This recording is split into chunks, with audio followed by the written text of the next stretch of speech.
Hello friends, यदि आप रामायण देखे होंगे तो आप अक्सर उसमें एक बात गौर किया होगा कि जब भी माँ सीता के पास अशोक वाटिका में रावण आता था, ये बात उस समय की है जब रावण माँ सीता का हरण करके अशोक वाटिका में ले गया।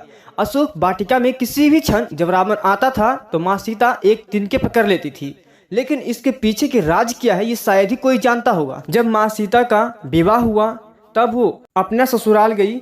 सनातन धर्म में एक सदियों से रीति रिवाज या परंपरा है कि जब भी कोई नई दुल्हन जाती है तो ससुराल वालों को कुछ मीठा बनाकर अपने हाथों से खिलाते हैं।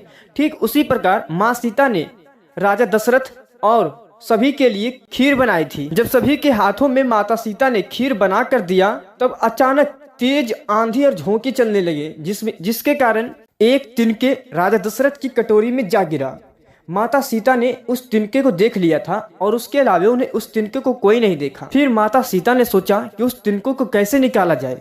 अचानक उस तिनके पर नजर राजा दशरथ को पड़ा। माँ सीता ने अपनी आंखों के अपनी नजरों से उस तिनको को जला दिया और उस कटोरी से तिनका गायब हो गया। और ये सब राजा दशरथ ने देख लिए थे, किंतु वो दोनों के अलावा और कोई नहीं जानता था। खीर खाने के बाद राजा दशरथ ने सीता को कहा, तुम हमारे कक्ष में अकेले आना, कुछ बात करनी है। फिर माँ सीता ने राजा दशरथ के कक्ष में गई और उन्होंने कहा, बेटी सीता, तुम मुझसे एक वादा करो कि तुम इस नजरों से कभी किसी दुश्मन को भी मत देखना।